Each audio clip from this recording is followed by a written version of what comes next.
What's up, Star Wars nerds, and welcome to another episode of Brett on Fett. On today's episode, we'll take a close look at the brand new drink-serving astromech from the Droid Factory line. Plus, I got even more pickups to share and moved a big step closer to completing my original Trilogy figures for the Vintage Collection. Let's get to it.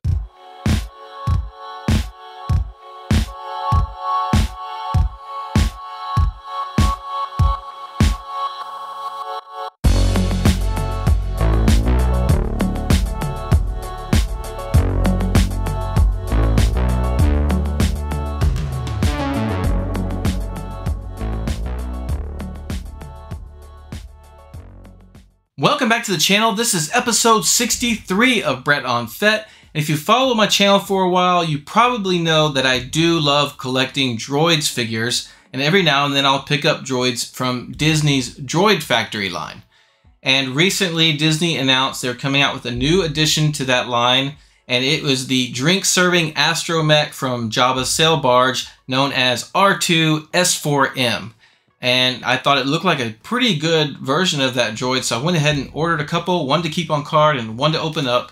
So let's take a close look at R2-S4M from the Droid Factory. Alright, here is the R2-S4M on the card back, and before we get into this, I did want to just mention that there has been one previous release of this droid, and it came in the Entertainment Earth Astromech 6-pack. This was actually part of the 3.75-inch Black Series line. This was in 2016, and there's a look at him. And he didn't have his name R2-S4M yet. They simply just called him Jabba's bartender. And I think this new Droid Factory version is the first time they've actually given him a name of R2-S4M. So let's take a look at the card back, and the first thing that jumped out at me is that it actually has the Return of the Jedi 40th anniversary logo. For some reason that surprised me. I didn't expect it on this Disney line for whatever reason. And you know, the card back is the typical, just way over photoshopped. I really don't like these card backs, and only because of the images that they use. The rest of it's fine. There's a look at the figure inside the bubble, looking very cool. And we'll just take a look at the back. And I do like the backs of the Droid Factory cards. They put the images of the figure and call out the different parts and things like that, kind of like blueprints. And so I really like how they do that. They certainly do a better job of the backs of their cards than Hasbro does with the Vintage Collection, where it's just a bunch of warnings and legal mumbo jumbo. But overall, it's a fairly nice presentation with the packaging that they do. They just really need to fix the images they use and not use something that's just so incredibly photoshopped. That's really got to go.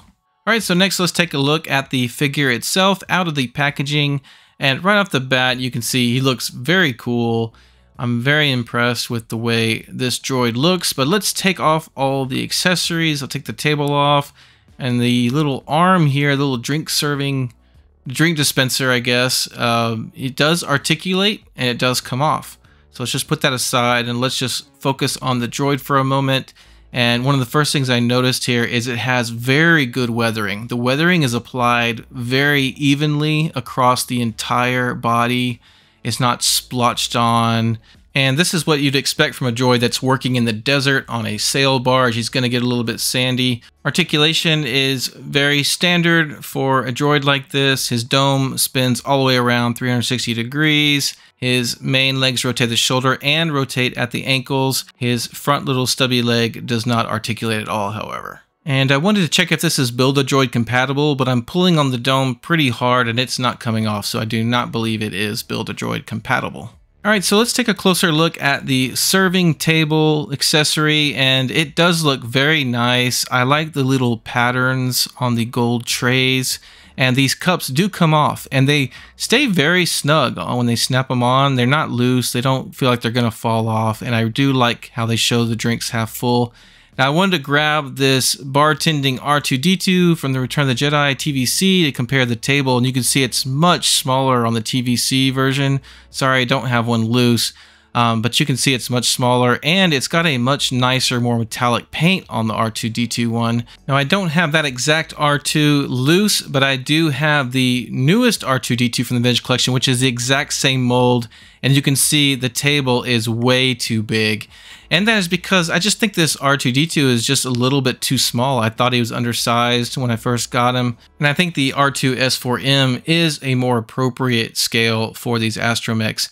And here is that dispenser, and it snaps back on. It's very secure. And again, it does articulate to position how you want. Setting the drink table back on him is extremely easy. He fits on there very nicely, but it doesn't snap on. It's not super secure. So if you tilt the droid, turn him upside down, for example, that table will fall off. But as long as you keep him in a normal level position, the drink table will stay put. So overall, I think this is a very cool little droid. I love the red paint scheme on him with the stripes. I love the weathering. The drink tray looks very good. And I think this is a must-have for any collector, especially those that have the jabbasailbarge. All right, so if you've been keeping up with my last 3 or 4 episodes, then you know that I've been really trying to hone in on completing all of the original Trilogy figures for the vintage collection.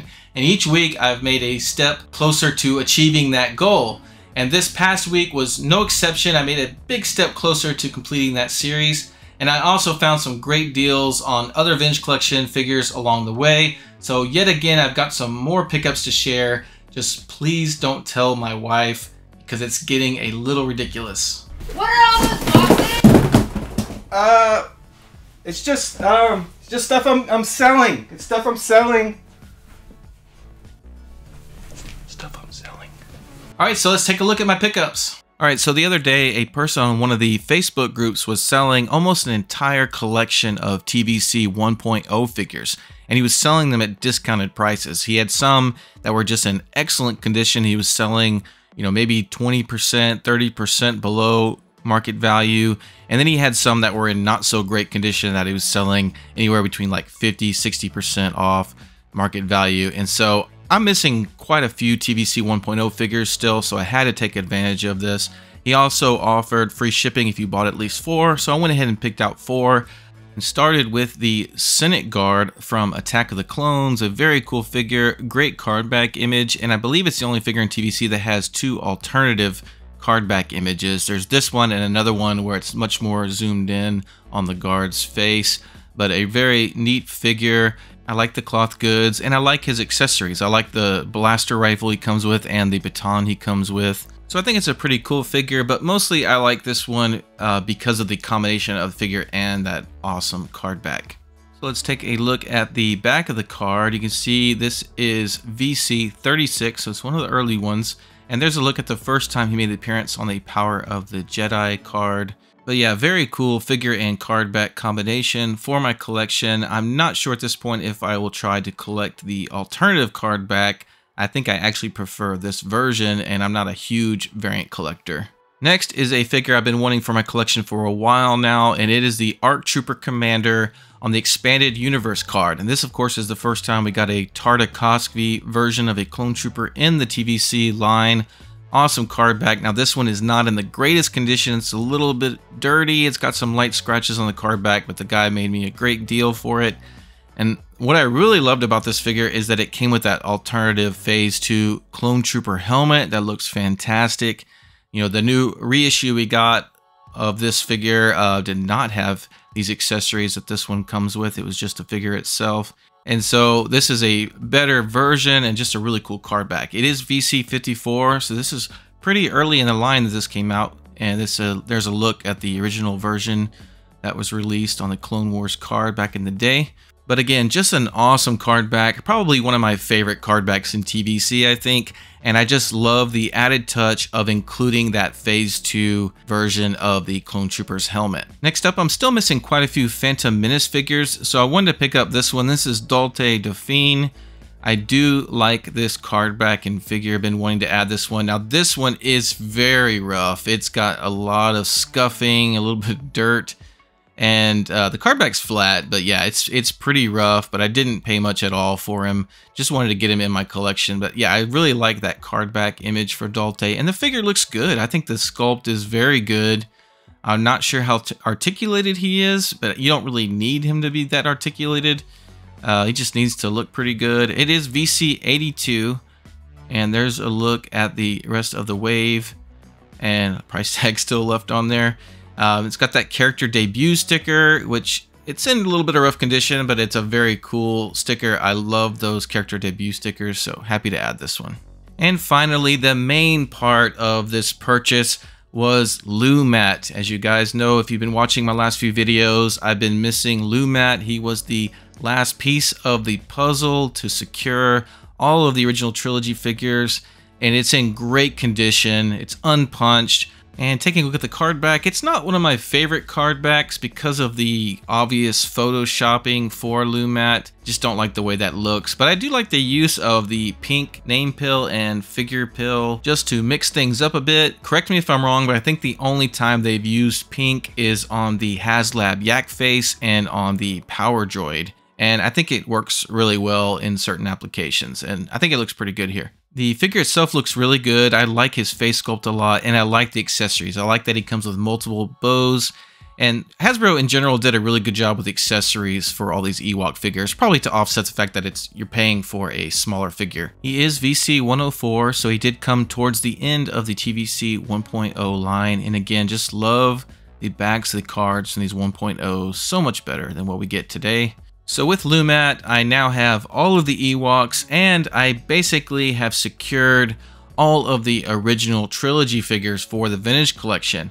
All I have left now is for the reissue 9-num to be sent, which is pre-ordered, the reissued Weequay, which is actually in the mail and should arrive within a day or two. And then, of course, all that's left to get as far as original Trilogy figures is just the brand new stuff that's just come out or is coming out, such as the Death Star 2 Darth Vader, the Return of the Jedi Han Solo, and the Moff Jerjerrod, all of which have either been pre-ordered or they've already been shipped and on their way to my house as I'm recording this. Alright, that's going to do it for this episode of Brett on Fett. Let me know in the comments what you think about the brand new R2-S4M from the Droid Factory.